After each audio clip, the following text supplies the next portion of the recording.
প্রিয় লিসেনার্স, আসসালামু আলাইকুম। দেশ ও দেশের বাইরে যে যেখান থেকে আজকের আয়োজনের সাথে যুক্ত হচ্ছেন বা পরবর্তীতে হবেন, সকলকে জানাচ্ছি শুভেচ্ছা ও ভালোবাসা। আশা করি সবাই ভালো আছেন, সুস্থ আছেন। তো চলুন শুরু করি সেই ঘটনাটি। প্রিয় লিসেনার্স, এই ঘটনাটি নিয়ে আমি যদি সামান্য কিছু ভূমিকা না করি তাহলে আমার নিজের কাছেই কিছুটা খারাপ লাগবে। এই কারণে বলছি, এই ঘটনাটি আমি পড়ার আগে আমার ওয়াইফ পড়েছিল এবং পড়ার পর সে আমাকে বলে যে চুয়াডাঙ্গার হাফিজ নামে যে ছেলেটা আছে, এই ছেলেটি চমৎকার একটি ঘটনা পাঠিয়েছে, আমি কি তোমাকে একটু শোনাবো? তো আমি সাধারণত এভাবে ঘটনা শুনি না, নিজে পড়ি। তো আমি বললাম আচ্ছা ঠিক আছে, শোনাও। সে যখন ঘটনা শোনাতে শুরু করে ওই সময় আমার বাসার আরও কয়েকজন সদস্য আশেপাশে ছিল এবং প্রত্যেকে মন্ত্রমুগ্ধ হয়ে সেই ঘটনাটি শুনছিল। এবং এরপরে কি হলো, এমনকি 4 বছর বয়সী একটি ছোট বাচ্চা ওখানে বসা ছিল, সেও বলছে যে ফুপি এরপরে কি? তাহলে আপনারা নিশ্চয়ই বুঝতে পারছেন যে এই ঘটনাটি কতটা অন্যরকম এবং এক ধরনের অন্যরকমের শিহরণ আমাদের সকলের মধ্যে জাগিয়েছিল ওই সময়। প্রিয় লিসেনার্স, এই টাইপের ঘটনা আমি যে কখনো বলি না তা না, কিন্তু এই টাইপের ঘটনা কম পাওয়া যায়, সত্যিই কম পাওয়া যায়। প্রিয় লিসেনার্স, চলুন আর কথা না বাড়িয়ে সরাসরি ঘটনাতে চলে যাই। আমি এতটুকু অনুরোধ করব, ঘটনাটি শোনার পর আপনারা সেই জায়গাগুলো, সেই অবস্থাগুলো ফিল করার চেষ্টা করবেন, তাহলেই সেই ঘটনার একদম ভেতরে আপনাদেরকে ইনশাল্লাহ ঢুকিয়ে নিয়ে যেতে আমি সক্ষম হব। চলুন শুরু করি। তো হাফিজ যেই ঘটনাটি উনি শেয়ার করেছেন, এটি তিনি শুনেছিলেন একজন ইমাম সাহেবের কাছ থেকে, এবং ঘটনাটি ঝিনাইদহ জেলার মহেশপুর উপজেলার একটি গ্রামে ঘটেছিল। সঙ্গত কারণে গ্রামের নামটি হুজুর বলেননি। এই ইমাম সাহেবের নাম হচ্ছে লাবলু। উনি বয়স্ক মানুষ হওয়ায় চাচা বলেই সম্বোধন করেন তাকে। আর এই লাবলু চাচার বাড়ি হচ্ছে চুয়াডাঙ্গা জেলা সদরেই। এই লাবলু চাচার শ্বশুর বাড়ি ঝিনাইদহ জেলার মহেশপুর উপজেলার স্বরূপপুর ইউনিয়নের কুশাডাঙ্গা গ্রামে।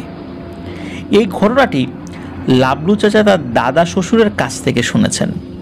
ঘটনাটি যার সাথে ঘটেছিল তার নাম ছিল দিলু মিয়া। এই দিলু মিয়ার পরিবার খুবই গরিব। ঘটনাটি অনেক আগের।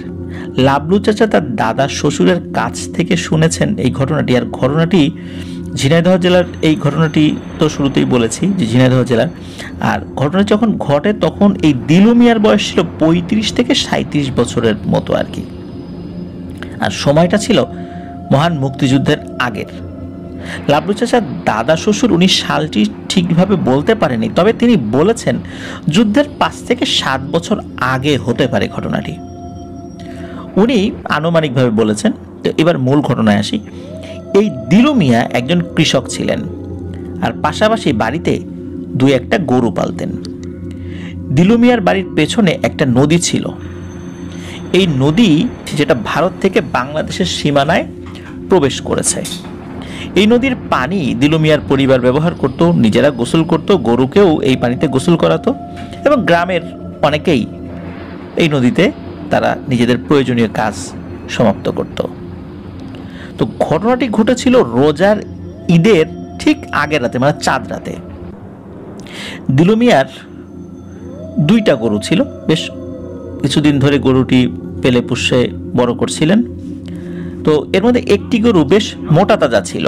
দিলু মিয়ার পরিকল্পনা ছিল ঈদের আগের রাতে, চাঁদ রাতে গরুটি জবাই করবেন। ওই গ্রামে একটা নিয়ম ছিল, সেটা হলো যে ঈদের দিন তো আসলে মানুষজন মাংস কিনতে যাওয়া, বিভিন্ন ঝামেলা, এই জন্য কি হতো, রাতের বেলা গরু ছাগল এগুলো জবাই করতো এবং রাতের বেলায় বেচা কেনা হতো। এটা ছিল ওই গ্রামের একটা নিয়ম আর কি। ওইভাবে মানুষজন বেচা কেনা করতো, নিজেরাই কিনতো, বাইরের লোকজন যে আসতো তা না, ওই গ্রামের লোকজনই কিনতো আর কি। আর পরে ওই রাতের বেলায় মাংস প্রসেস করে রাখতো অথবা রান্না করে রাখতো, পরের দিন খেত ঈদের দিন আর কি। এরকমটা ছিল আর কি। তো উনি কিন্তু কোনো পেশাদার কসাই ছিলেন না, তো উনি ওই চাঁদ রাতে গরুটা জবাই করবেন এরকম একটা পরিকল্পনা ছিল। তবে উনি কসাইয়ের কাজ টুকটাক পারতেন। আর ওই সময় যেহেতু গ্রামের পরিবেশ পরিস্থিতি আপনারা বুঝতেই পারছেন যে স্বাধীনতার 5-7 বছর আগের একটা সময় কেমন ছিল সেই পরিবেশটা। মানুষজনও খুব কম ছিল, অনেক দূরে দূরে বাড়ি ছিল। তো যাই হোক, সেদিন সন্ধ্যা ঈদের চাঁদ দেখা যায়। আর উনি গরু নিয়ে বাড়ি থেকে একটু দূরেই 4 রাস্তার একটা মোড় ছিল, সেখানে তিনি ওই গরুটা নিয়ে যান আর ইমাম সাহেবের জন্য অপেক্ষা করতে থাকেন। আর ইমাম সাহেব আসতে আসতে রাত প্রায় 8টা বেজে যায়, কারণ ওই গ্রামে তো আরও কিছু গরু ছাগল জবাই করতে হবে। তো উনি ওই জবাই করে ওই পর্যন্ত আসতে দেরি হয়ে যায় আর কি, কারণ ওনাকে আগে বলে রাখা ছিল। আর তখন তো মোবাইল ফোন ছিল না যে উনি কোথায় আছে সেটা জানবে এবং তাড়াতাড়ি আসতে বলবে, এই জন্য অপেক্ষা করছিল। আর ইমাম সাহেব মোটামুটি কাছাকাছি এসেছেন। ওই গরুটা ধরেছিল ওনার এক বন্ধু, দিলু মিয়া গরুটা ধরেছিল না আর কি, গরুর দড়ি ধরেছিল না। তো হঠাৎ করে কি হয়, ওই গরুটা তার বন্ধুর হাত থেকে ছুটে ওই নদীর দিকে চলে যায়। নদীর পাড় দিয়ে, নদীর যে শাখাটা মানে ভারত থেকে বাংলাদেশে এসেছে, তো ওই দিকে চলে যায়। ওই নদীর তীরে ছিল একটি পরিত্যক্ত শ্মশান, আর তার পাশেই ছিল একটি পরিত্যক্ত কুয়া, যেটা 1947 সালের দেশভাগের পর আর ব্যবহার করা হয়নি। ওই জায়গাটা খুব নির্জন, মানুষজন যায় না, ঝোপ জঙ্গল হয়ে গেছে আর কি। টোটালি ওই জায়গাটা আসলে অ্যাবান্ডন্ড মানে পরিত্যক্ত অবস্থায় আছে আর কি। তো এরপর আবার জঙ্গল আছে, তারপরে আবার ভারত বাংলাদেশের বর্ডার রয়েছে, মাঠ রয়েছে, এর অনেক পরে ভারতের গ্রাম রয়েছে। তখন তো এরকম মানে বর্ডারে ফেন্সিং করা ছিল না, মানে কাঁটাতারের বেড়া ছিল না, মানুষ পায়ে হেঁটে চলে যেতে পারতো। মানে ওই দিলু মিয়ার গরু যেই দিকে গেছে সেই দিকের আর একটা গ্রামের দূরত্ব অনেক বেশি ছিল। এক কথায় গরু যেদিকে গেছে ওই দিকে বাংলাদেশের আর কোনো গ্রাম নেই, বর্ডার তার অনেক পরে ভারতের একটা গ্রাম। আর শ্মশানের পাশ দিয়ে যে নদী গেছে, এই নদীর একটি পাশ এই দিলু মিয়ার বাড়ির পাশ দিয়ে গেছে। কিন্তু এখন দিলু মিয়া তার বন্ধু এই গরুর পিছু পিছু যায়, কিন্তু গরু তো আর কোনো ঝোপ জঙ্গল এগুলো বোঝে না, সে সোজা দিয়েছে দৌড়। সে জঙ্গল ঝোপঝাড় ভাঙতে ভাঙতে সামনের দিকে চলে যায়। আর দিলু মিয়া আর তার বন্ধু তারা ওই ঝোপ জঙ্গল ধরে না গিয়ে তারা রাস্তা ধরে গরু টার্গেট করে এগিয়ে যেতে থাকে। এক সময় এই দিলু মিয়া আর তার বন্ধু গরু থেকে বিচ্ছিন্ন হয়ে যায়। এভাবে প্রায় 1 ঘন্টা খোঁজার পর তারা দুইজন দেখে এই গরুটি একটি শিশু গাছের নিচে দাঁড়িয়ে রয়েছে। শিশু গাছ তো অনেকেই চিনে থাকবেন। তো ওই গরুটি দাঁড়িয়ে আছে এবং কিছু একটা খাচ্ছে। তখন দিলু মিয়া আর তার বন্ধু গরুটি দেখে কিছুটা স্বস্তি পায় যে না, গরুটা অন্তত পাওয়া গেল। এখন গরুটা যে ধরবে সেটা তো পরের ব্যাপার। এখন কথা হলো, এই শিশু গাছের কাছে যেতে হলে বেশ কিছু ঝোপঝাড় পার হয়ে তারপর ওই শিশু গাছের কাছে যেতে হবে।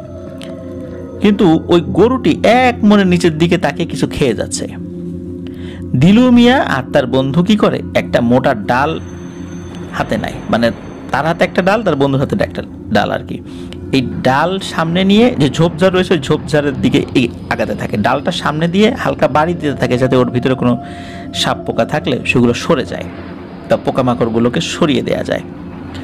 আর তখন কি হয়, এই ডাল দিয়ে ঝোপের মধ্যে আঘাত করলে তো একটা শব্দ হয়। এই শব্দ হওয়ার পরেই এই গরুটা দিলু মিয়ার দিকে তাকিয়েছে। আর সেই সময় ঘটে এক অদ্ভুত ঘটনা। কথিত আছে গল্পের গরু গাছে ওঠে, এবং সত্যি এই ঘটনাটি ঘটে। ওই গরু অন্য কোনো দিকে না দৌড়ে সোজা ওই শিশু গাছের উপরে ওঠা শুরু করে, এবং উঠতে উঠতে গরু একবারে গাছের শেষ মাথায় একটা চিকন ডালে উঠে গরু দাঁড়িয়ে খুব জোরে আওয়াজ করতে থাকে। এই চিৎকারটি ছিল খুবই ভয়ঙ্কর। বর্ষাকালে অনেকগুলো ব্যাঙ যেভাবে শব্দ করে ঠিক সেইভাবে। তো গরু কিন্তু স্বাভাবিকভাবে এরকম শব্দ করে না, আর গরুর তো খুর, সে গাছে উঠবে কিভাবে? কিন্তু সত্যি বানর যেভাবে গাছে ওঠে সেইভাবে গরু গাছে উঠে যায়। এই দৃশ্য দেখে দিলু মিয়া তার বন্ধু খুবই ভয় পেয়ে যায়। প্রথমত গরুর গাছে ওঠা, দ্বিতীয়ত গরু অদ্ভুত রকমের শব্দ করছে প্রচণ্ড জোরে। তখন দিলু মিয়ার বন্ধু দিলু মিয়াকে নিষেধ করে যে খবরদার দিলু, গরুর কাছে যাস না। দুজনই বুঝে নেয় এটা কোনো স্বাভাবিক ঘটনা ঘটছে না। তখন দিলু মিয়াকে তার বন্ধু বলে তাড়াতাড়ি বাড়ি চল এবং দ্রুত আমরা গিয়ে গ্রামের আরও কিছু মানুষজন নিয়ে এখানে আসি। তখন দিলু মিয়া তাদের সম্মতি দেয়। তখন তারা গ্রামে যায়, গিয়ে সবাইকে এই ঘটনা খুলে বলে। অনেকেই এই অদ্ভুত ঘটনার সাক্ষী হতে সাথে যেতে রাজি হয়, কেউ কেউ কৌতূহলবশত যায়। আর যেহেতু চাঁদ রাত ছিল, মানে পরের দিন ঈদ, সেহেতু অনেক রাত পর্যন্ত কিন্তু মানুষ বাইরে থাকে। আর ঈদ উপলক্ষে গরু ছাগল জবাই হয়েছে, সেইগুলো কেনা বেচা চলছে। এটা কিন্তু রোজার ঈদ, কিন্তু কুরবানি ঈদ না। তো তাই রাত বেশি হলো, রাস্তাঘাটে মানুষজন ছিল। তো ওই সময় 25 থেকে 30 জন লোক এই দিলু মিয়া তার বন্ধুর সাথে নিয়ে রওনা দেন। একসময় তারা চলে আসেন সেই শিশু গাছের কাছে, কিন্তু তারা এখন আর সেই গরুটিকে সেই শিশু গাছে দেখতে পায় না। কিন্তু তারা সবাই একটি আজব জিনিস দেখে। সেটা হলো এই শিশু গাছের নিচে অসংখ্য মাছের কাটা পড়ে রয়েছে। কিছু মাছের মাথা, লেজ ভাঙা ভাঙা অবস্থায় রয়েছে এবং সেই মাছগুলো দেখে প্রত্যেকের অভিমত ছিল এই মাছগুলো কিছুক্ষণ আগেই নদী বা পুকুর থেকে নিয়ে এসে মাত্রই খাওয়া হয়েছে। তখন সবাই মিলে গরু খুঁজতে শুরু করে। আশেপাশে ঝোপঝাড়, তারপরে এগুলো জায়গা কোনো কিছু বাকি রাখছিল, তন্ন তন্ন করে খুঁজছিল, কিন্তু কেউ গরুকে খুঁজে পায় না। তখন ওখানে যারা ছিল প্রত্যেকেই ধারণা করে ওই গরু কোনো অশুভ কিছুর খপ্পরে পড়েছে, তা না হলে গরু কেন গাছে উঠবে। তারপরও সবাই মিলে ভাগ হয়ে আশেপাশে অনেক খোঁজাখুঁজি করেও যখন গরু পায় না, তখন কিছু কিছু লোক বাড়ির উদ্দেশ্যে চলে আসে যে ধুর আর খুঁজে পাওয়া যাবে না। আর কিছু লোক থাকে, তারাও তাদের সাথে খুঁজতে থাকে। এভাবে রাত প্রায় 12টা পর্যন্ত সবাই মিলে গরু খুঁজে যখন গরু পায় না, তখন সবাই মিলে দিলু মিয়াকে বলে এই গরু এত রাত্রে আর খুঁজে পাওয়া যাবে না, সকালে আমরা আবার খুঁজে দেখব, চল বাড়ি যাই। তো এই কথা বলে অনেকেই বাড়ির দিকে যায়। আবার কিছু লোক আগেই চলে গিয়েছে, আর বাকি যারা ছিল তার প্রত্যেকেই তো চলে যেতে সম্মতি প্রকাশ করে। তখন দিলু মিয়া সবাইকে চলে যেতে বলে, এমনকি দিলু মিয়া এতক্ষণ সাথে থাকা তার বন্ধুকেও চলে যেতে বলে। কিন্তু সবাই দিলু মিয়াকে এই গভীর রাত্রে এই মাঠের মধ্যে একা রেখে আসবে না। তো সবার পীড়াপিড়িতে দিলু মিয়া বাড়ি ফিরতে রাজি হয়। সবাই মিলে মাঠ থেকে গ্রামে চলে আসে আর যে যার মতো বাড়িতে চলে যায়। দিলু মিয়ার বন্ধু বাড়িতে চলে যায়, কিন্তু দিলু মিয়ার মন তো আর মানে না। এত বড় একটা গরু এতদিন ধরে পেলে পুষে বড় করেছে, আর সে তো এমনিতেই গরিব মানুষ। এখন এই গরু রেখে সে কিভাবে যাবে? তার মন তো মানে না। আর যার যখন কিছু হারায় তখন তার মনে হয় আর একটু খুঁজলেই পাওয়া যাবে। তাই দিলু মিয়ারও মনে হচ্ছিল আর একটু খুঁজলেই হয়তো বা গরুটা পেতাম। সবাই যখন গ্রামে এসে যার যার বাড়ি চলে গিয়েছিল, তখন দিলু মিয়া বাড়িতে গিয়ে একটা বড় দা হাতে নেয় এবং আবার বাড়ি থেকে বের হয় গরু খোঁজার উদ্দেশ্যে। বাড়িতে তার বউ, তার বড় মেয়ে এবং একটি ছোট ছেলে রয়েছে। তার ছোট ভাই ছিল আর মা বাবা ছিল। তারা প্রত্যেকে নিষেধ করেন দিলু মিয়াকে গরু খুঁজতে যেতে, কিন্তু দিলু মিয়া বলে আমি বেশি দূরে না, রাস্তার আশেপাশে গরু খুঁজে চলে আসব। পরিবারের অমতে সে বাড়ি থেকে বের হয়। আর যেহেতু ঈদের দিন পরের দিনই চাঁদ রাত, পরদিন সবাই খুব ভোরে ঘুম থেকে উঠে পড়বে। এদিকে ভোরবেলা দিলু মিয়ার বউ তার শ্বশুর শাশুড়ি মানে দিলু মিয়ার মা বাবাকে বলে রাতে তার ছেলেকে দেখেছে কিনা। যেহেতু দিলু মিয়া অনেক সময় বাড়ির বারান্দায় ঘুমাতো, এই জন্য দিলু মিয়ার বউ জিজ্ঞেস করে, কিন্তু দিলু মিয়ার মা বাবা বলে তার ছেলেকে নাকি তারা রাতে দেখেনি। তখন দিলু মিয়ার বউ বলে সে রাতে ঘরে ফিরে আসেনি। তারা ভাবে ছেলে হয়তো রাতে এসে বারান্দায় শুয়েছিল, ভোরের আলো ফোটার সাথে সাথে হয়তো গরু খুঁজতে গেছে। আর এই দিলু মিয়ার মা বাবা দুজনই বয়স্ক মানুষ ছিলেন। সকাল হয়ে গেছে, সবাই ঈদের নামাজ পড়তে যাচ্ছে, আর এদিকে দিলু মিয়া আসে না। দিলু মিয়া ঈদের নামাজের সময় সব সময় সে তার মা বাবাকে দেখতো, মা বাবাকে সালাম করতো, পরে তার বাবার সাথে ঈদের নামাজ পড়তে ঈদগাহের দিকে যেত। এখন দিলু মিয়া বাড়িতে নাই, তার মার মন খারাপ, বাবার মন খারাপ, তার ওয়াই, বাচ্চা কাচ্চা সবাই চিন্তা করছে। তো এই চিন্তা আস্তে আস্তে বাড়তে থাকে। যাই হোক, ঈদের নামাজ সকলে পড়ে যে যার বাড়িতে যায়। তারপর দিলু মিয়ার আত্মীয় স্বজন যারা আছে তাদেরকে দিলু মিয়া রাতে বেরোনোর পর তার যে আর কোনো খোঁজ নেই, সে রাত্রে বাড়ি ফেরেনি, এই কথা সবাইকে বলে। আর তার যেই বন্ধু আগের রাত্রে দিলু মিয়ার সাথে খোঁজাখুঁজি করেছিল তাকেও বলে। তখন তার বন্ধু আরও কয়েকজনকে সাথে নিয়ে দিলু মিয়াকে খুঁজতে বের হয়। আবার ওইদিকে তার আত্মীয় স্বজন, প্রতিবেশী সবাই মিলেই খুঁজতে বের হয়। এখন আর গরু খোঁজার দিকে কারো মন নেই, এখন দিলু মিয়াকে খুঁজে পেতে হবে, এটাই আসল কথা। সবাই মিলে যে মাঠে গত রাত্রে গিয়েছিল, মানে যেখানে একটা শিশু গাছের কাছে দিলু মিয়ার গরুকে দেখা গিয়েছিল, সেখানে খুঁজতে দেয়, কিন্তু সেখানেও দিলু মিয়ার কোনো হদিস নাই। এভাবে সারাদিন খুঁজেও দিলু মিয়াকে কেউই পায় না। কেউ বলে অত রাত্রে একা একা তার বের হওয়া ঠিক হয়নি, কেউ বলে গত রাত্রে গরুটার আচরণ ছিল অস্বাভাবিক, দিলু মিয়ার সাথে কি অস্বাভাবিক কিছু ঘটেছে কিনা। আবার কেউ বলে হয়তো গরু খুঁজতে খুঁজতে সে অনেক দূরে চলে গেছে, ফিরে আসবে পরে। বিভিন্ন মানুষ বিভিন্ন ধরনের মন্তব্য করতে থাকে। আর দিলু মিয়ার বাড়িতে দিকে কান্নার রোল পড়ে যায়। পরদিন গ্রামের মানুষ সবাই মিলে সিদ্ধান্ত নেয় আজকে আরো বেশি মানুষ দলে দলে ভাগ হয়ে চারদিকে খুঁজতে থাকবে, কোথায় গেল দিলু মিয়া। ঈদের দিন দিলু মিয়া বাড়িতে ফেরেনি, তাহলে চিন্তা তো বাড়াই স্বাভাবিক। এজন্য ঈদের পরের দিন তাকে খোঁজার জন্য 8 থেকে 10 জন মানুষ দলে দলে ভাগ হয়ে দিলু মিয়ার খোঁজ করতে শুরু করে। এর মধ্যে একটি দল সেই শ্মশান ঘাটের কাছে যায়, সেই শ্মশান ঘাটের কথা আমরা শুরুর দিকে বলেছিলাম, এবং সেখানে গিয়ে তারা দিলু মিয়ার গরুকে খুঁজে পায়। গরুটা ছিন্ন ভিন্ন অবস্থায় ছিল, গরুর মাথা পা সব আলাদা, এবং দিলু মিয়ার সাথে নিয়ে যাওয়া যে দাটা নিয়ে সে বের হয়েছিল সেই দা পড়ে থাকতে দেখে, এবং অনেকগুলো কুকুরের মতো প্রাণীর পায়ের ছাপ, আর হাতির পায়ের থেকেও, মানে পায়ের ছাপের থেকেও বিশাল কোনো একটা ছাপ, মনে হচ্ছে হাতির পা যত বড় এর থেকেও বড় কোনো পা যদি থাকে সেই পায়ের ছাপ সেখানে দেখতে পায়। কিন্তু দিলু মিয়ার কোনো হদিস পাওয়া যায় না, শুধু তার সেই দাটি পড়ে থাকতে দেখে সবাই। আশেপাশে তন্ন তন্ন করে খোঁজা হয়, কিন্তু দিলু মিয়াকে আর কোথাও পাওয়া যায় না। তখন সবাই বুঝতে পারে দিলু মিয়ার সাথে খারাপ কিছু ঘটেছে, আর তারা বাড়িতে ফেরত আসে সেই দাটা নিয়ে, এবং সবাইকে বলে যে গরুর ছিন্ন ভিন্ন দেহের কথা, আর সাথে থাকা যে দা পেয়েছে, আর তারা যা যা দেখেছে সবকিছু পরিবারের সদস্যদেরকে খুলে বলে। এভাবে আরো 3-4 দিন সবাই মিলে আশেপাশে দিলু মিয়াকে খুঁজতে থাকে, কিন্তু দিলু মিয়াকে আর কোথাও পাওয়া যায় না। সবাই ধরে নেয় দিলু মিয়ার সাথে সত্যি খারাপ কিছু হয়েছে, এবং দিলু মিয়া আর বেঁচে নেই। পরিবারের শোকের ছায়া নেমে আসে।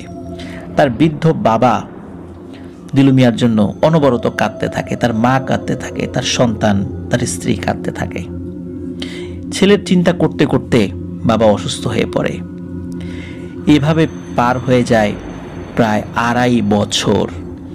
মানুষ দিলু মিয়াকে ভুলতেই বসেছিল। একদিন সকালে দিলু মিয়ার বাবা অসুস্থ ছিল যেহেতু, আর বার্ধক্যজনিত কারণে তিনি মারা যান। গ্রামের সবাই দিলু মিয়ার বাড়িতে ভিড় করে। চারদিক থেকে আত্মীয় স্বজন যারা ছিল সবাই আসতে থাকে। এর মধ্যে ঘটে এক অদ্ভুত ঘটনা।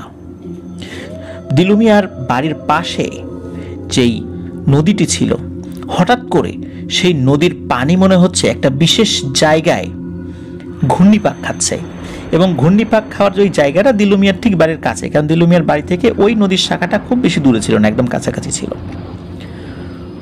তো ঘূর্ণিপাক হওয়ার একটা পর্যায়ে ঘূর্ণিপাক থেমে যায়, এবং নিচ থেকে হঠাৎ করে বুদবুদ উঠতে থাকে। অনেক সময় কোনো হাঁড়ি বা পাতিলে গরম পানি যখন ফুটতে থাকে তখন যেরকমটা হয় সেভাবে মনে হচ্ছে ওখানে পানি ফুটছে।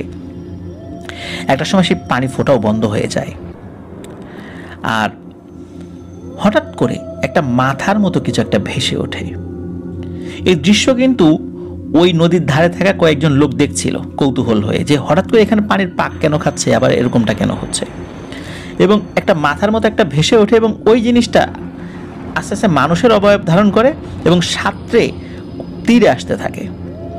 সাঁতরে যখন তীরে আসে তখন দেখে যে মাথার চুল বড় বড়, দাড়ি গোঁফ বড় বড় একটা লোক।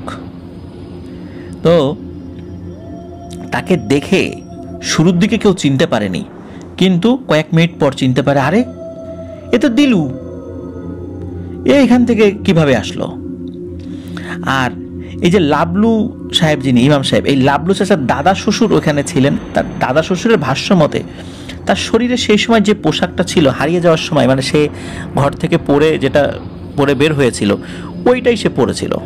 তার পুরো শরীর ছিল ভেজা, তার চুলে জটলা বেঁধে গেছে, মানে জট পেকে গেছে, গোফ দাড়ি বলেছি এতটাই বড় হয়ে গেছে শুরুতে, মানে হঠাৎ করে দেখলে যে কেউ চিনতে ভুল করবে।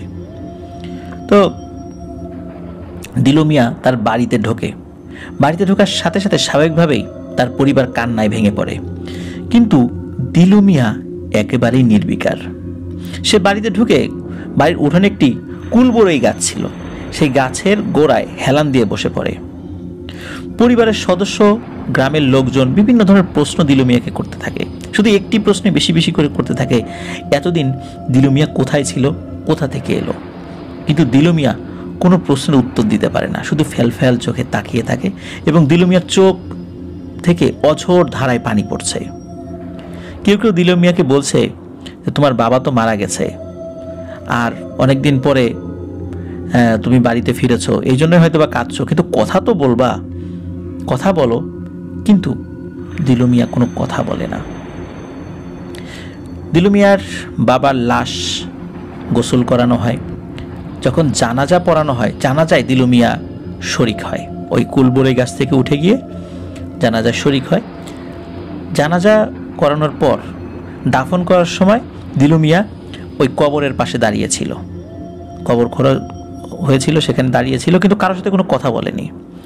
যখন দাফন করা শেষ হয় তখন দিলু মিয়া আবার হেঁটে হেঁটে বাড়িতে ফিরে ওই কুলবরই গাছের গোড়ায় বসে পড়ে। এদিকে আসরের নামাজের পর দিলু মিয়া হঠাৎ করে ওই কুলবরইয়ের গাছের গোড়া থেকে উঠে দাঁড়ায়। উঠে দাঁড়িয়ে সে তার মেয়ের কাছে যায়, ছেলের কাছে যায়, মেয়ে এবং ছেলের মাথায় হাত বোলায় এবং মায়ের কাছে কিছুক্ষণ বসে থাকে। সবাই তাকে খাবার দিয়েছিল, কিন্তু সে কিন্তু কোনো খাবারই খায়নি। সে হাত দিয়ে প্লেট দূরে সরিয়ে দিয়েছিল। মাগরিবের আজানের ঠিক আগে হঠাৎ করে কি হয়, চারদিকে প্রচণ্ড জোরে কুকুর ডাকতে থাকে এবং কুকুরগুলো ডাকতে ডাকতে দিলু মিয়ার বাড়ির কাছে চলে আসে। আর দিলু মিয়ার বাড়ির আশেপাশেও যে কুকুরগুলো ছিল সেগুলো এসে ওই কুকুরগুলোর সাথে যোগ দেয়। আর ওই কুকুরগুলা দিলু মিয়ার বাড়িতে ঢুকে দিলু মিয়াকে ঘিরে ফেলে এবং তার দিকে তাকিয়ে ঘেউ ঘেউ শব্দ করতে থাকে। দিলু মিয়া কি করে, উঠে দাঁড়ায়। কুকুরের দিকে তার কোনো ভ্রুক্ষেপ নেই। পরিবারের প্রত্যেকটি সদস্যর দিকে সে খুব ভালো করে তাকায়। তখন তার চোখ দিয়ে অঝোর ধারায় পানি পড়ছিল। তার স্ত্রী, তার মেয়ে, তার ছোট ছেলে, তার মা সকলকে দেখে। তারপর সে আবার ওই নদীর দিকে হাঁটতে থাকে। ওই কুকুরগুলো দিলু মিয়ার পিছু নেয় এবং ডাকতে থাকে। দিলু মিয়া নদীর কাছে যায়, তখন হঠাৎ করে নদীর ওই যে জায়গাটায় হঠাৎ করে পাক শুরু হয় এবং বুদবুদি উঠতে থাকে। দিলু মিয়া যখনই এটা দেখেছে তখন সে আবার সাঁতার শুরু করে। সাঁতার দিয়ে ওই বুদবুদির কাছে গিয়ে দিলু মিয়া হারিয়ে যায়। গ্রামের কয়েকজন এটা দেখেছে। এটা দেখার পর যখন দিলু মিয়ার উঠে আসছে না, তখন আবার তারা সেখানে গিয়েছে সাঁতার কাটতে কাটতে। তখন কিন্তু আর ওই বুদবুদি নেই, একদম স্বাভাবিক হয়ে গেছে। ওখানে কিন্তু ওরকম স্রোতও ছিল না, একদম স্বাভাবিক ছিল। তখন অনেকে ডুব দেয়, কিন্তু দিলু মিয়াকে আর কোথাও খুঁজে পাওয়া যায় না। তো যাই হোক, এটা নিয়ে আবার চিৎকার চেঁচামেচি শুরু হয়ে যায় যে দিলু মিয়া পানিতে ডুবে গেছে। তারপরে অনেক খোঁজাখুঁজি হয়েছে ওই জায়গাটাতেই, কিন্তু দিলু মিয়াকে আর কোথাও খুঁজে পাওয়া যায়নি। ওদিকে পরিবারের লোকদের মধ্যে আবারও কান্নার রোল পড়ে যায়। একে তো পরিবারের একজন মুরব্বী সদস্য মারা গেছেন, তারপরও 2.5 বছর পর পরিবারের এক সদস্য ফিরে এসেছে। ফিরে আসার পর আবারও সে চলে গেল। তো দিলু মিয়া পুনরায় নিখোঁজ হওয়ার পর গ্রামের মানুষের মধ্যে বিভিন্ন ধরনের সন্দেহ জাগে। কারণ দিলু মিয়া মারা গেছে এটা তো সবাই ধারণাই করে নিয়েছিল। এখন কথা হচ্ছে, দিলু মিয়া যেহেতু এইভাবে রহস্যজনকভাবে এসেছে আবার রহস্যজনকভাবে চলে গেল, তখন সকলে বিশ্বাস করে যে দিলু মিয়ার সাথে সত্যি অস্বাভাবিক কিছু হয়েছে এবং যেভাবেই হোক দিলু মিয়াকে ফিরিয়ে আনতে হবে এবং এটা সম্ভব। ওই গ্রামে অনেকেই টুকটাক কবিরাজি করত। দিলু মিয়ার পরিবার সব কবিরাজের সাথে যোগাযোগ করে, কিন্তু কোনো কবিরাজ দিলু মিয়ার বিষয়ে কোনো সমাধান দিতে রাজি হয় না। শুধু একটা কথাই বলে, দিলু মিয়ার সাথে যা ঘটেছে সেটা খুবই ভয়াবহ, যেই এই বিষয়ের সমাধান দেওয়ার চেষ্টা করবে সে সহ তার পরিবার একদম নিশ্চিহ্ন হয়ে যাবে। পরে তারা স্থানীয় এক মসজিদের ইমাম সাহেবের সাথে কথা বলেন। ইমাম সাহেব একদিন সময় নেন, তিনি বিষয়টা দেখবেন বলে আশ্বস্ত করেন। পরের দিন যখন দিলু মিয়ার পরিবার ওই ইমাম সাহেবের সাথে দেখা করেন, তখন ইমাম সাহেব বলেন দিলু মিয়াকে নিয়ে কোনো তথ্য তার অধীনে থাকা জিনেরা দিতে চায়নি। জিনেদেরকে অনেকবার বলার পরেও দিলু মিয়া সম্পর্কে কোনো তথ্য বলতে তার অপারগতা প্রকাশ করছে এবং ওই জিনেরা নাকি দুহাত করজোরে সেই ইমাম সাহেবকে বলেছে যে দোহাই লাগে দিলু মিয়ার সম্পর্কে কোনো প্রশ্ন আমাদেরকে জিজ্ঞেস করবেন না এবং দিলু মিয়ার বিষয়ে কোনো তথ্য আমরা দিতে পারবো না। যদি বিন্দুমাত্র চেষ্টা করি তার বিষয়ে তথ্য অনুসন্ধান করার, তাহলে আমরা আর বেঁচে থাকতে পারবো না, আমরা আমৃত্যু কারাগারে কাটাতে হবে এমনও হতে পারে, অথবা আমাদের মৃত্যুদণ্ড দিতে পারে। সুতরাং এই প্রশ্ন আমাদেরকে করবেন না। তখন হুজুর বুঝে যান দিলু মিয়ার সমস্যার সমাধান করা এটা কোনো জিনেদের পক্ষে সম্ভব নয়, এই সমস্যার সমাধান কোনো মানুষের পক্ষেই করা সম্ভব, কোনো জিন এটা কোনো সমাধান দিতে পারবে না।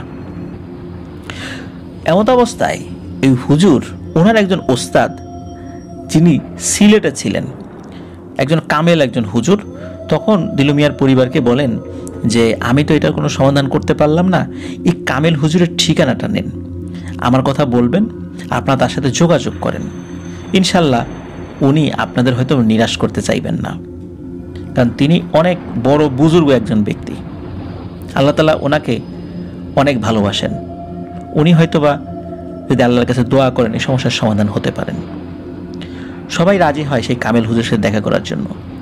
দিলু মিয়ার পরিবার থেকে দিলু মিয়ার ভাই, তারপর তার যে বন্ধু ওই যে ঈদের রাত্রে গরু খুঁজেছিল তার সাথে, যার হাত থেকে মূলত গরুটা ছুটে গিয়েছিল, এবং দিলু মিয়ার মা, এই কয়জন মিলে সেই কামেল হুজুরের সাথে দেখা করার জন্য সিলেটে গিয়েছিল।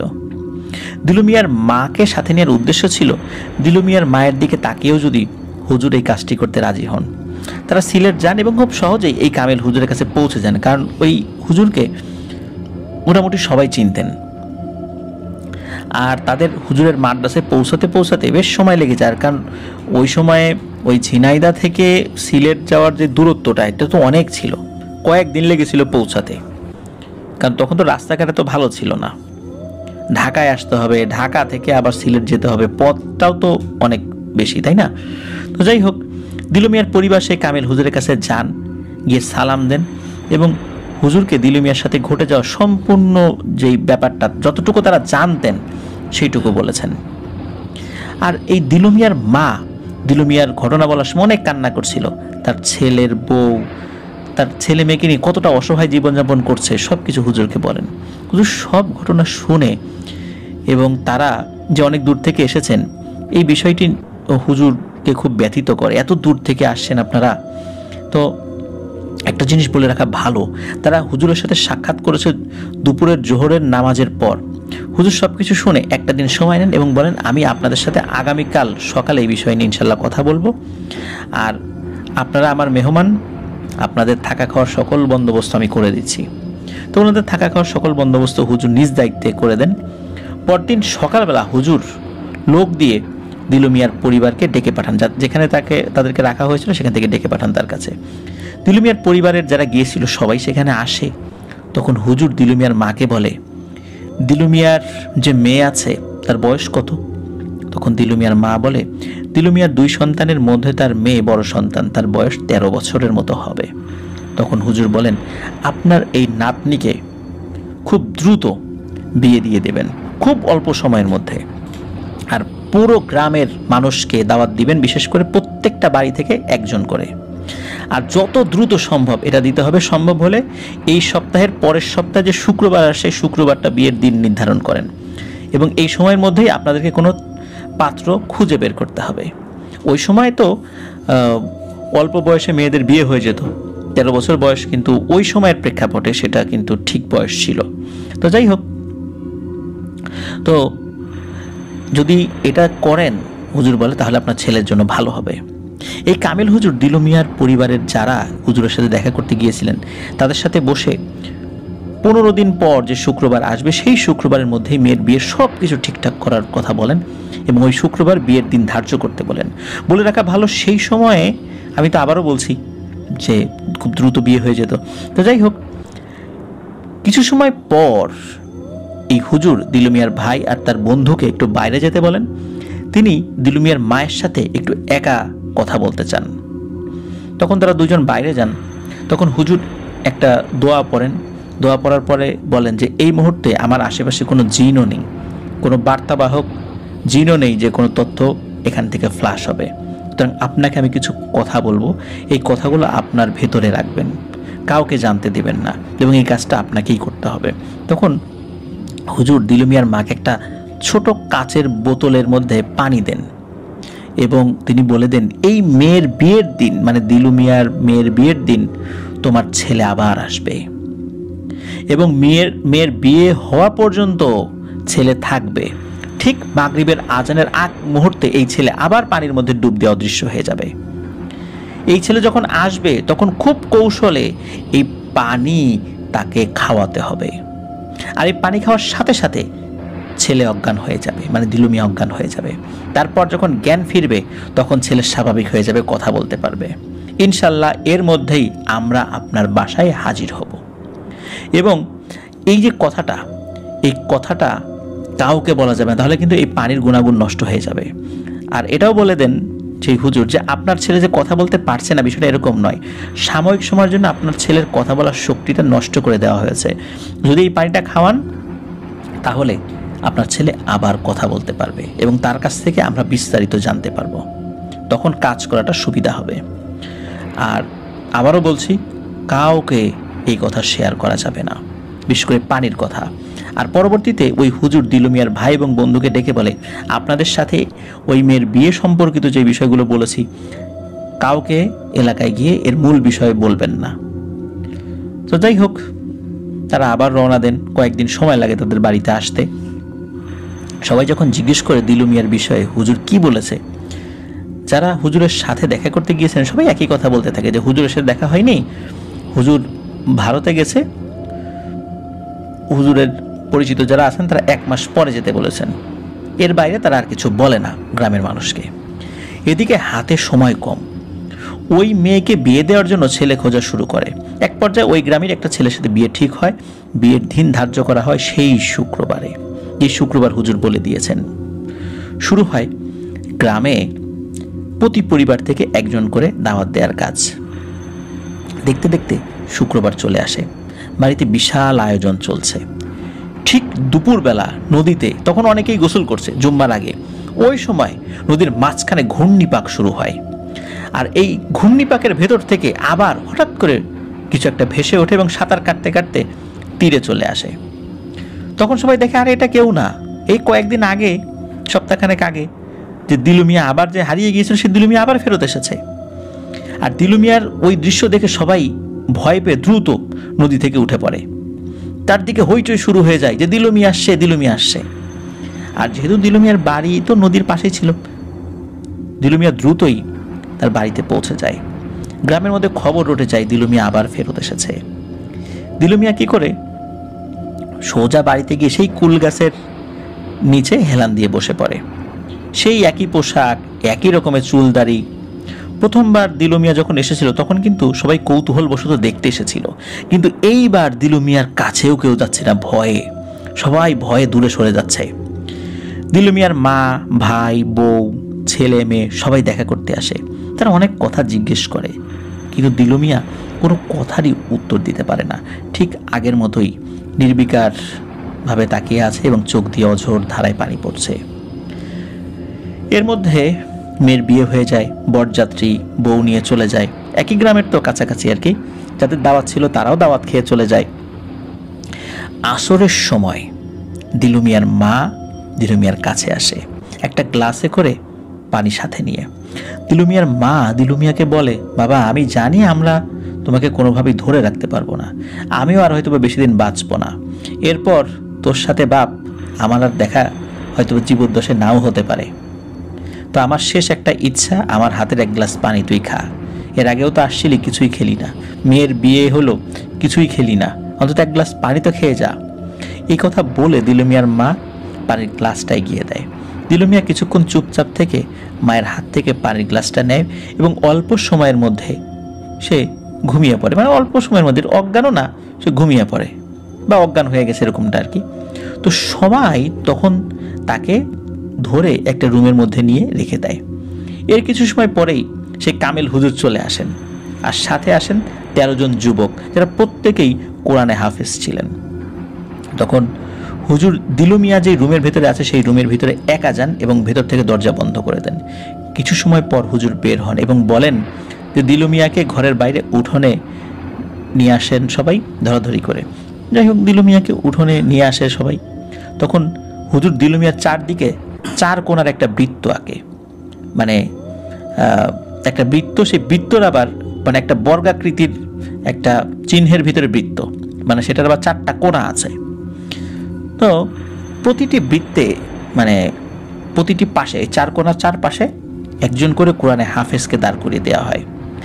তো 4 জন তো 4 কোণায় দাঁড়িয়ে আছে, বাকি 9 জন কোরআনে হাফেজকে দিলু মিয়ার বাড়ির যেই পাশে নদী রয়েছে সেই নদীর বরাবর 9 জন হাফেজকে দাঁড় করিয়ে রাখা হয়, কিন্তু হাফেজের মুখ ছিল দিলু মিয়ার বাড়ি বরাবর আর তাদের পেছন সাইড ছিল নদী বরাবর। আর সেই কামেল হুজুর, সেইখানকার স্থানীয় এক হুজুর যিনি ছিলেন, যিনি খবর দিয়েছেন, তাকেও ডেকে আনা হয়। সেই কামেল হুজুর ছিলেন দিলু মিয়ার মাথার কাছে দাঁড়িয়ে, আর স্থানীয় যে ইমাম সাহেব তিনি ছিলেন এই দিলু মিয়ার পায়ের কাছে দাঁড়িয়ে। এরপর কি হয়, ঠিক মাগরিবের আজান দেবে এর 5 মিনিট আগে নদীতে ঘূর্ণিপাক শুরু হয়ে যায়। নদীর পানি 8 থেকে 10 ফুট নাকি উপরে উঠে যায়, মনে হচ্ছে জলোচ্ছ্বাস শুরু হয়ে গেছে। এর কিছুক্ষণ পর বিশাল ঝড় শুরু হয়, কিন্তু সবগুলো কিন্তু হচ্ছে দিলু মিয়ার বাড়ি কেন্দ্রিক, অন্য কোথাও না। ওই ঝড় বা বাতাস অন্য কোথাও নাই। এরপর নদী থেকে অনেক জোরে শব্দ হতে থাকে, অনেকটা ব্যাঙ ডাকলে যেমন শব্দ হয় ঠিক সেই রকম শব্দ। এর মধ্যেই মসজিদ থেকে মাগরিবের আজান শুরু হয়ে যায়, আর আজান শুরু হওয়ার সাথে সাথে সবকিছু একদম নিস্তব্ধ হয়ে যায়, যেন একটু আগে কিছুই ঘটেনি। তখন হুজুর বলে, আলহামদুলিল্লাহ, আপাতত কোনো সমস্যা নেই, তবে আমাদের কাজ কিন্তু এখন অনেক বাকি রয়ে গেছে। আমরা মাগরিবের নামাজ পড়ে আপনাদের বাড়িতে আসব। দিলু মিয়ার মাকে বলেন, আপনার ছেলেকে আপনি গোসল করিয়ে রুমে নিয়ে যান। এই বলে হুজুর সহ তার টিম মসজিদে চলে আসেন। তারা মাগরিবের নামাজ পড়ে দিলু মিয়ার বাড়িতে যান। দিলু মিয়ার বাড়ির লোকজন তাদের রাতের আপ্যায়ন করেন। খাওয়া দাওয়া শেষে সবাই আবার মসজিদে ফেরত যান, সেখানে রাত্রি যাপন করেন এবং হুজুর বলে যান দিলু মিয়ার যখন জ্ঞান ফিরবে সাথে সাথে যেন তাকে ডাকা হয়। আর দিলু মিয়ার বাড়ি থেকে মসজিদ কাছেই ছিল, 2-3 মিনিটের পায়ে হাঁটা পথ আর কি। তো হুজুর চলে যান 13 জন হাফেজ সহকারে। পরদিন ভোরবেলা দিলু মিয়ার ভাই এসে বলে দিলু মিয়ার জ্ঞান ফিরেছে। তখন হুজুর স্থানীয় ইমাম সাহেব তার 13 জন হাফেজকে নিয়ে দিলু মিয়ার বাড়িতে যান। গিয়ে দেখেন দিলু মিয়াকে ঘিরে সবাই বসে রয়েছে। তখন হুজুর সবাইকে রুম থেকে দূরে সরে যেতে বলেন। শুধু স্থানীয় ইমাম আর সেই কামেল হুজুর এবং 13 জন কোরআনে হাফেজকে ভিতরে রেখে রুম বন্ধ করে দেন এবং সবাইকে আশেপাশে আসতে নিষেধ করে দেন, মানে বাইরের লোকদেরকে। কামেল হুজুর দিলু মিয়াকে জিজ্ঞেস করে, দিলু, সেই রাতে তোমার সাথে কি হয়েছিল বলো তো? তুমি এতদিন কোথায় ছিলে? তখন দিলু মিয়া কথা বলতে শুরু করেন, তার সাথে ঘটে যাওয়া সেই ঘটনা বলতে থাকেন। প্রিয় লিসেনার্স, তার সাথে আসলে কি ঘটেছিল এখন আপনারা জানতে পারবেন। লাবলু চাচার দাদা শ্বশুরের ভাষ্যমতে, যিনি পরবর্তীতে শুনেছিলেন, উনিও ওই ঘরের বাইরে দাঁড়িয়েছিলেন। ওই হুজুর তো তাদেরকে বাইরে যেতে বলেছিলেন, পরবর্তীতে আর কি শুনেছেন আর কি। তো দিলু মিয়া হুজুরদেরকে বলেন তার একটি ভুলের কারণে আজ তার এই পরিস্থিতি। সেদিন রাতে সেই গরু খুঁজতে খুঁজতে সে শ্মশান ঘাটের কাছে চলে আসে। সে দেখে তার গরু শ্মশান ঘাটের পাশে দাঁড়িয়ে রয়েছে, সেখানে একটি কুয়া রয়েছে, কুয়া থেকে কাছাকাছি আর কি। আর 5-6টি কুকুর গরুর গলায় কামড় দিয়ে ধরে আছে। দিলু মিয়া এটা দেখে এতটা রাগান্বিত হয় যে দৌড়ে গিয়ে একটা কুকুরের পায়ে তার হাতে থাকা দা দিয়ে সজোরে কোপ বসিয়ে দেয়। আর যখনই একটা কুকুরের পায়ে কোপ দিয়েছে, সাথে সাথে কুকুরগুলো ভয়ঙ্কর আওয়াজ করতে থাকে এবং শ্মশান ঘাটের পাশে একটি কুয়া ছিল, সেই কুয়ার মধ্যে লাফিয়ে পড়তে থাকে। এই কুকুরগুলোর আওয়াজ ছিল অনেকটা ব্যাং ডাকলে যেরকম আওয়াজ হয় ঠিক তেমন। এবং যেই কুকুরের পায়ে আঘাত করেছে সেই কুকুরটা কিন্তু কুয়ার মধ্যে লাফ দেয়নি, সে মুহূর্তের মধ্যে বিশাল এক দানবের রূপ ধারণ করে, যার চোখ ছিল একটা, পুরো শরীর ছিল লোমে ভর্তি এবং এই দানবের পা থেকে রক্ত বের হচ্ছে। এই দানব তার লোমশ হাত দিয়ে দিলু মিয়ার দিকে মানে তার হাতটা এগিয়ে দেয়, তো দিলু মিয়াকে ধরতে চাইছে। এইটা দেখে দিলু মিয়ার সাথে সাথে একটা চিৎকার দিয়ে অজ্ঞান হয়ে পড়ে যায়। দিলু মিয়ার ভাষ্য মতে যখন তার জ্ঞান ফেরে তখন সে দেখে তার চারপাশে মানুষের আকৃতিরই, চেহারাও মানুষের মতো অনেকগুলো এরকম মানুষ দাঁড়িয়ে আছে, কিন্তু এই মানুষগুলো স্বাভাবিক মানুষের থেকে অনেক লম্বা, এক একজন প্রায় 12-14 ফিট হবে, এতটা লম্বা। তো এদের সামনে একজন লোক চেয়ারে বসে আছে, খুব ভদ্র সুদর্শন একজন মানুষ এবং বয়স্কও বটে। তো একজন বলে ওঠে, সর্দার, এই মানুষটি একটি লোহার দা দিয়ে আমাদের স্বজাতির এক ভাইয়ের পায়ে আঘাত করেছে এবং সেই ভাই এখন আহত অবস্থায় এক পাহাড়ে চিকিৎসা নিচ্ছে। এখন সর্দার, আপনার কাছে এই ব্যক্তির শাস্তি দাবি করছি। আমরা চাইলে তাকে শাস্তি দিতে পারতাম, কিন্তু আপনি আমাদের সর্দার, আপনি বলেছেন আপনার অনুমতি ছাড়া আমরা যেন কাউকে কোনো শাস্তি না দিই, এই জন্য আমরা আপনার কাছে নিয়ে এসেছি, এখন এর বিচার করেন। তখন দিলু মিয়া বুঝতে পারে সে আর মানুষের জগতে নাই, সে এখন জিনদের জগতে চলে আসছে। তখন সেই সর্দার দিলু মিয়াকে প্রশ্ন করে, তুমি কেন তাকে আঘাত করেছ? তখন দিলু মিয়া সব ঘটনা খুলে বলে। জিনের সর্দার সব শুনে আর এক জিনকে জিজ্ঞেস করে, আচ্ছা এই মানুষটি যা বলছে এটা কি সত্যি? তখন সেই জিন বলে, হ্যাঁ, সে যা বলেছে তার 100% সত্যি। ঈদের রাত হওয়ার কারণে আমরা 6 জন মিলে ঘুরতে বের হই। এক পর্যায়ে গ্রামের পাশেই একটা গরু দেখতে পাই। আমরা 6 জন গরুর মধ্যে প্রবেশ করি এবং গরুকে নিয়ে আনন্দ করতে থাকি। গরু রূপেই আমরা নদীর মাছ খেতে থাকি, এই গাছ ওই গাছ ঘুরে বেড়াতে থাকি। যেহেতু চাঁদ রাত, আমাদের মনেও আনন্দ ছিল পরের দিন ঈদ।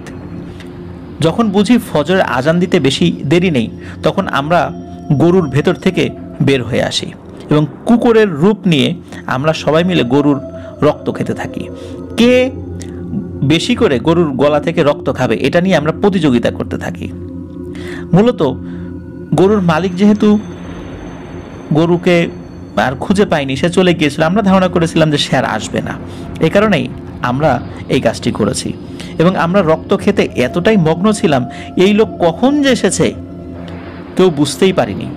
আর সে এসেই আচমকা কোনো ধরনের কোনো শব্দ না করে, সে যদি শব্দও করতো তাহলে আমরা হয়তো বা এখান থেকে সরে যাওয়ার সুযোগ পেতাম, সে কোনো ধরনের কোনো শব্দ না করে আমাদের এক ভাইকে আঘাত করে বসে। সব শুনে জিনের সর্দার বলে যে, তোমরা কেন এই গরুটার দিকে নজর দিয়েছো সেটা আগে বলো। তখন ওই জিনেরা কোনো উত্তর দিতে পারে না। ওখানে 5 জন জিন ছিল, মানে আরো জিন ছিল, কিন্তু যারা নালিশ করতেছিল 5 জনের ভিতরে একজন তো আহত অবস্থায় পাহাড়ে চিকিৎসা নিচ্ছে। তখন বলে যে, তোমাদের কাজ কি এটা? তোমরা একটা গরিব মানুষের গরু সেটা সরিয়ে নিয়ে গেছো, তারপর সেই গরুটা নিয়ে খেলা করেছো। এমনি খেলা করতা, নিষেধ নাই, কিন্তু গরিব মানুষের গরুটা নিয়ে কেন এই কাজটা করলা? তোমরা এই গরুটা মেরে খেয়েছো, এই জন্য তোমাদের শাস্তি পেতে হবে।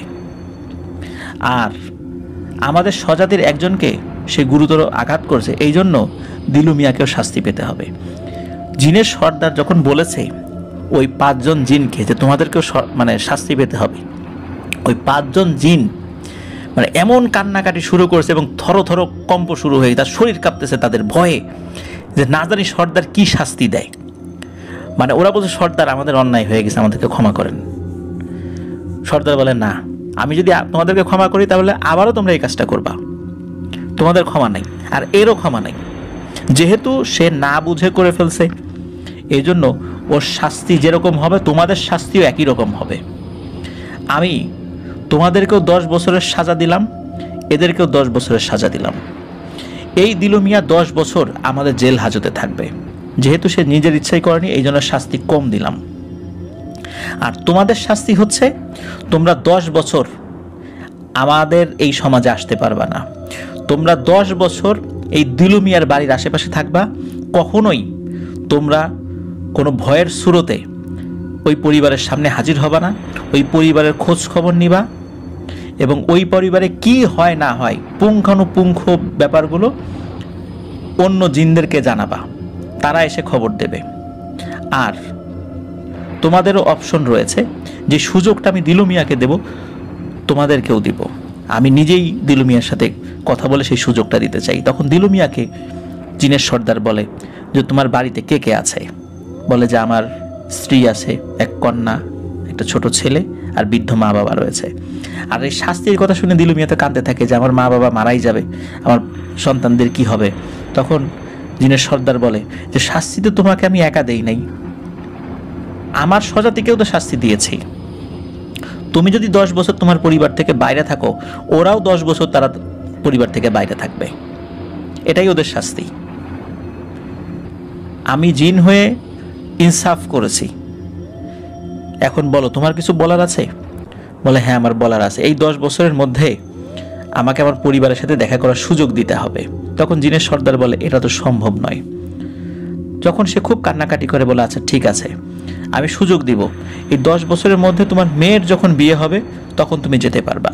আর এই 10 বছরের মধ্যে তোমার পিতা মাতা বা পরিবারের কোনো আত্মীয় স্বজন, মানে তোমার ফ্যামিলির মধ্যে তোমার স্ত্রী, পিতা মাতা, সন্তান, এদের যদি মৃত্যু ঘটে তাহলে শুধু তুমি দেখতে যেতে পারবা। আর কিভাবে দেখতে যাবা সেই ব্যবস্থা আমি করে দিব। তখন এই ব্যাপারগুলো যখন বলে, তখন ওই জিনদেরকেও বলে যে যেই বিষয়ে ওরা ওদের পরিবারের সাথে দেখা করতে পারবে, দিলু মিয়া তার পরিবারের সাথে দেখা করতে পারবে, একই রকম ব্যাপার যদি ওই 6 জন জিনের সাথেও ঘটে তাহলে তারা তাদের পরিবারের সাথে দেখা করতে পারবে এবং তারা তাদের সমাজে ঢুকতে পারবে। না হওয়া পর্যন্ত ওই দিলু মিয়ার বাড়ির আশেপাশে তাদেরকে থাকতে হবে, এটাই তাদের শাস্তি। ওই জিনেরাও কান্নাকাটি শুরু করে যে সর্দার এরকম শাস্তি আমাদেরকে দিয়েন না, আমাদের অন্যায় হয়েছে। তখন বলে যেহেতু আমার কাছে বিচার চলে আসছে, এটা আমাকে করতেই হবে। তো জিনের সর্দার এই শাস্তিটা দিলু মিয়াকে দেন। দিলু মিয়াকে কয়েকজন লোক এসে ধরে নিয়ে যায়, একটা রুমের মধ্যে নিয়ে যায়। শুরুতে ওই রুমটা অন্ধকার, পরবর্তীতে আলোকিত হয়। ওই রুমের পাশে আর একজনকে নাকি দিলু মিয়া দেখেছে, আর একজন মানুষকে। তো দিলু মিয়া তাকে বাংলাদেশি, মানে তার যে ভাষা, তাকে জিজ্ঞেস করে আপনার বাড়ি কোথায়, কোথা থেকে আসছেন?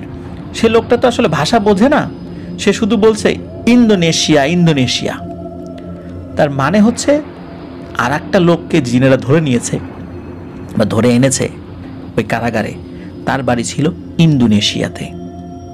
তার সাথে কি ঘটনা ঘটেছে বা তার পরিবারের সাথে কি ঘটনা ঘটেছে এইটা আর কখনোই জানা যায়নি। তো যাই হোক, যে ঘটনা যেটা ঘটে সেটা হলো যে দিলু মিয়া তো এই বিষয়গুলো ডিটেলস মানে তাকে বলে।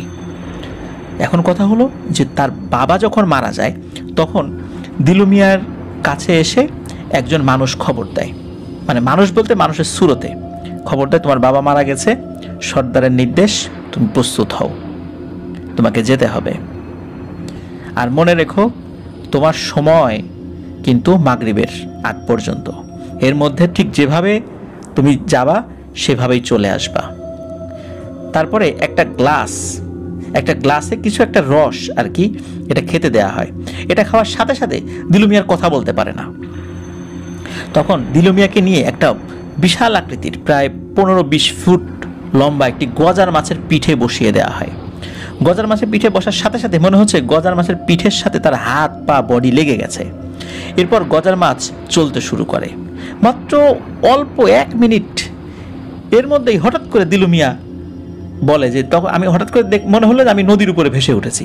তারপর আমি সাঁতরে চলে আসি এবং এসে আমি আমার বাবার লাশ দেখি এবং ওদের সাথে প্রতিশ্রুত সময়ে আমাকে চলে যেতে হবে বলে আমি আবার চলে যাই। আর আমি এমন জায়গায় ছিলাম যেখানে ঠিক পৃথিবীর মতোই সূর্য ওঠে, সূর্য অস্তমিত হয়, 3 বেলা আমাকে খাবার দিত, আজানের শব্দ আমি শুনতাম। কিন্তু কোথায় ছিলাম এটা আমি জানি না, তবে আমি জিনেদের জগতে ছিলাম এটা আমি জানি। তো যাই হোক,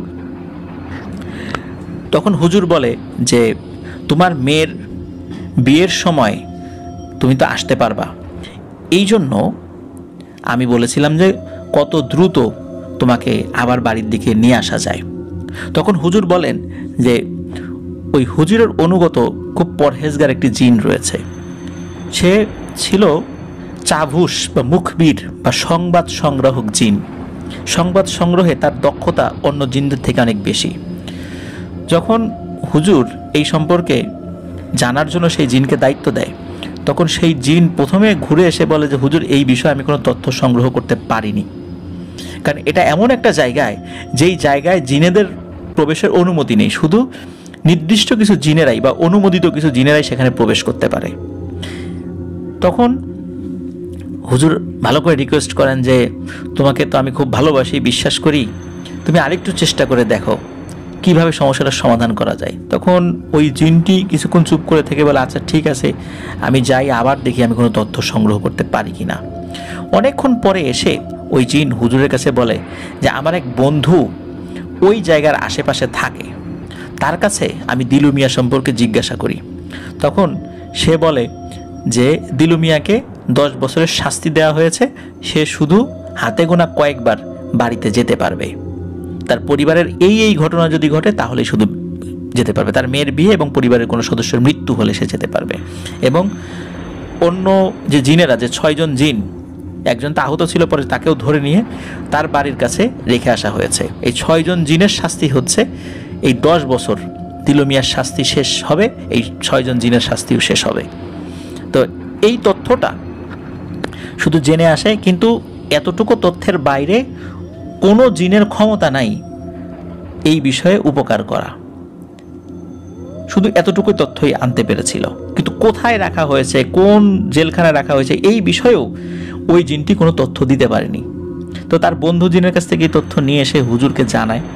তখন হুজুর এই কারণেই বলেছিল যে মেয়ের বিয়ের দিন তো তাহলে দিলু মিয়া আসবে, আর দিলু মিয়া আসলেই তাকে খুব কৌশলে আটকে ফেলতে হবে এবং তারপরে এই সমস্যার সমাধান করতে হবে।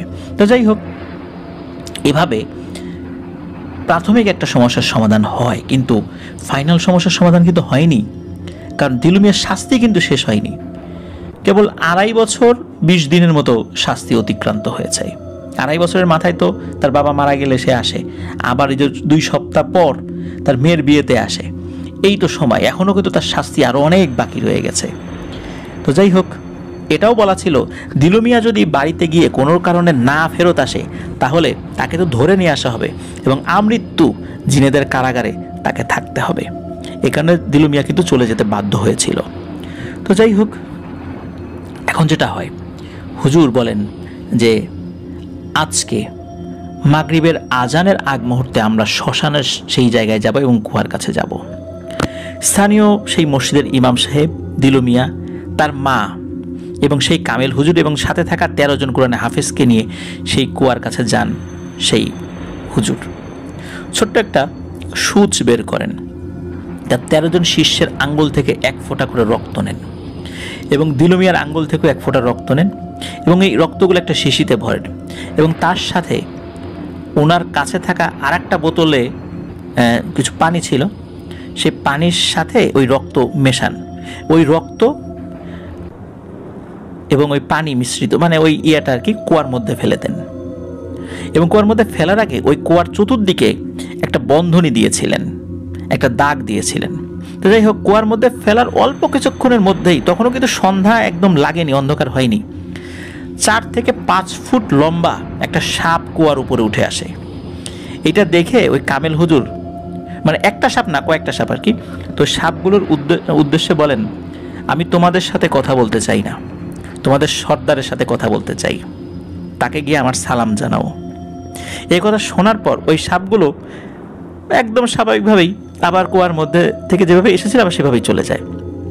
এর ঠিক 2 থেকে 3 মিনিট পর বিশাল আকৃতির একটা সাপ কুয়ার ভেতর থেকে উপরে উঠে আসে। এই সাপটি ফনা তুলে রেখেছিল এবং কুয়া থেকে প্রায় 20 হাত উপর পর্যন্ত ওই ফনা এবং তার বডিটা ছিল আর কি, এমনভাবে ছিল। এটা দেখে হুজুর তাকে খুব সুন্দর করে আসসালামু আলাইকুম রহমতুল্লাহ বলে সালাম দেন এবং বলেন যে আমি আপনাকে অনুরোধ করছি আপনি আপনার স্বাভাবিক চেহারায় আসেন, এই চেহারায় আমি আপনার সাথে কথা বলতে পারছি না। এবং আশেপাশের লোকজন ভয় পাচ্ছে। তখন ওই সাপটি আবার ঠিক যেভাবে এসেছিল কুয়ার মধ্যে চলে যায়। এর অল্প সময়ের মধ্যেই কুয়ার ভিতর থেকে একজন বৃদ্ধ, খুব সুন্দর চেহারা একজন বৃদ্ধ সে উঠে আসে এবং তখন ওই বৃদ্ধ সালামের উত্তর নেন যে ওয়ালাইকুম আসসালাম রহমতুল্লাহ। তখন কামেল হুজুর ওই জিনের সর্দারকে বলেন, আপনি কেন অন্যায়ভাবে এই ছেলেটিকে শাস্তি দিয়েছেন? আপনি এই ছেলেটার এই শাস্তি থেকে মুক্তি দেন, আপনি সেটা পারবেন। তখন জিনের সর্দার বলেন, আমি এই ছেলেটিকে এভাবে মুক্তি দিতে পারি না, আমি তাকে অন্যায়ভাবে তো শাস্তি দেইনি, আমি অন্যায়ভাবে তখন শাস্তি দিয়েছি বলে আপনি বলতে পারেন যে আমি অন্যায় করেছি। যদি আমি শুধু তাকে শাস্তি দিতাম, আমি তো আমার স্বজাতির 6 জনকেও শাস্তি দিয়েছি যারা দিলু মিয়ার সাথে অন্যায় করেছে। তো আপনি কিভাবে আমাকে বললেন যে আমি অন্যায় করেছি দিলু মিয়ার সাথে? তখন কামেল হুজুর বললেন যে আমি মানছি আপনি আপনার জায়গা থেকে ন্যায় বিচার করেছেন, কিন্তু এটাও তো বুঝতে হবে যে এই ছেলেটি তো জানতো না, ও তো মানুষ, ও কি জিনদের এইসব বিষয় জানে? কুকুর রূপে যারা গরুকে আক্রমণ করেছে তারা তো জিন ছিল, ওটা তো সে জানতো না। আর দেখেন ওর চিন্তায় তার বাবা মারা গেছে, তার মাকে দেখেন এখানে এসেছে, ও তো বৃদ্ধা একজন মানুষ। তখন বৃদ্ধার মা এবং দিলু মিয়া দুজনেই কান্নাকাটি করতে থাকে। একটা পর্যায়ে জিনের সর্দার কামেল হুজুরের দিকে তাকিয়ে থাকেন, অনেকক্ষণ চুপ করে থাকেন এবং তিনি দেখতে পান যে ওই সময় ওই যে 6টা জিন, সেই জিনও সেখানে এসেছে। এরাও কান্নাকাটি করছে, কারণ ওরাও তো পরিবারের কাছে যেতে পারছে না, ওরাও কান্নাকাটি করছে। এখন স্বজাতি 6 জনের কান্না, মানুষের কান্না, এগুলো দেখে জিন বলে আচ্ছা ঠিক আছে, আমি দিলু মিয়াকেও শাস্তি থেকে নিষ্কৃতি দিয়ে দিলাম এবং আমার যেই স্বজাতির 6 জন ওদেরকেও শাস্তি থেকে মওকুফ করে দিলাম, ওরা ওদের পরিবারের কাছে যেতে পারবে। এবং জিনের সর্দার এটাও বলেন যে দেখেন, আপনি ইনসাফের কথা যখন বললেন, একটা কথা বলি, আমি যদি দিলু মিয়া এই যে দা দিয়ে কোপ দিয়েছে, আমি যদি এই বিচারটা না করতাম তাহলে কি হতো জানেন? তাহলে আমার স্বজাতির মধ্যে থাকা কিছু দুষ্টু প্রকৃতির জিনেরা এই ঘটনার প্রতিশোধ নিতে গিয়ে দিলু মিয়ার পরিবারকে শেষ করে দিত। তো 10 বছর শাস্তির পরে দিলু মিয়া এমনিতে পরিবারের কাছে আসতো, স্বাভাবিকভাবে জীবনযাপন করত, ওর পরিবারও ধ্বংস হতো না, দিলু মিয়াও বেঁচে থাকতো। তো এই কারণেই আমি মূলত শাস্তিটি দিয়েছিলাম এবং একই সাথে ওই 6 জন জিনকে শাস্তি দিয়েছিলাম ভবিষ্যতে এই কাজটি যেন তারা না করে, কারণ তারা পিশাচ শ্রেণীর কোনো জিন না, তারা এভাবে কোনো মানুষের সম্পদ নষ্ট করতে পারে না, এটা তাদের কাজ না। এই কারণেই আমি এই শাস্তিটা তাদেরকে দিয়েছি, যাতে করে ওরাও পরবর্তীতে নিজেদেরকে সংশোধন করে এবং ওদেরকে দেখে আমার সম্প্রদায়ের যারা যারা আছে, আমার রাজ্যের যে জিনেরা আছে তারাও যেন সতর্ক হয়। তখন হুজুর জিনের এই ইনসাফের বিচারে ওই জিন সর্দারকে উপর খুশি হন, জিনের সর্দারের জন্য দোয়া করেন এবং জিনের সর্দারও সকলের জন্য দোয়া করেন এবং বলেন যে আপনি এই কুয়ার চারদিক থেকে যে বন্ধনী দিয়ে রেখেছেন এই বন্ধনীটা তুলে নেন, কারণ আমার সম্প্রদায়ের লোকেরা এটার মধ্যে ঢুকতে পারছে না। তখন হুজুর সেই 13 জন হাফেজকে নির্দেশনা দেন যে দ্রুত এই কুয়ার চারদিক থেকে এই বন্ধনীটা মুছে দাও। তখন তারা ওই বন্ধনীটা মুছে দেয়। তখন উভয়ই সালাম বিনিময় করে ওই জায়গা থেকে বিদায় নেন এবং ওই হুজুর, ওই 6 জন জিন তারাও ওই কুয়ার মধ্যে চলে যায়। এভাবে দিলু মিয়ার এই সমস্যার সমাধান হয়। প্রিয় লিসেনার্স, এই সমস্যার সমাধানের পর সেই কামেল হুজুর তিনি সিলেট চলে যান, তার মাদ্রাসায় চলে যান। বহু আগের ঘটনা। তো শোনা যায় যে ওই হুজুর পরবর্তীতে ওই বয়সের কারণে চোখে কম দেখতেন, অনেকে তাকে অন্ধ হুজুর বলে মানে চিনতেন আর কি। পরবর্তী সময় সেই হুজুরও মারা গেছেন আমি শুনেছি। তো যাই হোক, মুক্তিযুদ্ধের সময় যেহেতু বর্ডার খুব কাছাকাছি ছিল, দিলু মিয়া তিনি সপরিবারে ভারত চলে গিয়েছিলেন। কারণ আরেকটা ভারত যাওয়ার পিছনে আরেকটা কারণ ছিল, অনেকেই তার কাছে অহেতুক প্রশ্ন করতে আসতো, তিনি স্বাভাবিক জীবনযাপন করতে পারছিলেন না, যেখানে যেত তাকে এইসব বিষয় নিয়ে শুধু প্রশ্ন করতো। তো উনি খুব বিরক্ত হতেন, যার কারণে মুক্তিযুদ্ধের সময় তিনি ইন্ডিয়াতে চলে গিয়েছেন। তারপরে তার সম্পর্কে আর কিছু জানা যায়নি। তো লাবলু চাচা, মানে যিনি যে ইমাম সাহেব লাবলু চাচা, যার কাছ থেকে ঘটনা পাওয়া গেছে, সেই লাবলু চাচার দাদা শ্বশুর হচ্ছে দিলু মিয়াদের স্থানীয় এলাকারই একজন। তো তিনি নিজেই ঘটনাটি প্রত্যক্ষ করেছেন। উনিও ইমাম সাহেব ছিলেন, অন্য একটা মসজিদের ইমাম সাহেব ছিলেন আর কি। তো প্রিয় লিসেনার্স, এটা ছিল ঘটনা। আসলে এই ঘটনার সত্য মিথ্যা যাচাই করা এখন অনেক কঠিন। পৃথিবীতে এমন অনেক ব্যাপার হয় যেগুলো আসলে সত্য মিথ্যা এখন আমাদের পক্ষে যাচাই করা সম্ভব নয়, কিন্তু অনেক রহস্যময় ব্যাপার যেগুলো সত্য। প্রিয় লিসেনার্স, দীর্ঘ একটি ঘটনা আপনাদের সামনে উপস্থাপন করলাম। তো আশা করছি এই ঘটনাটি আপনাদের ভালো লেগেছে। আর এই ঘটনাটি আমার কাছেও পার্সোনালি অনেক ভালো লেগেছে। শুরু থেকে শেষ পর্যন্ত প্রত্যেকটি ঘটনায় অনেক শিক্ষণীয় ব্যাপার রয়েছে, অনেক ভয়ের ব্যাপার রয়েছে, রহস্য রয়েছে, ইনসাফের যে ব্যাপারটা, ন্যায় বিচারের যে ব্যাপারটা, সেটাও রয়েছে। প্রিয় লিসেনার্স, আপনারা যারা এখনও আমাদের চ্যানেল সাবস্ক্রাইব করেনি তারা দ্রুত সাবস্ক্রাইব করে ফেলুন।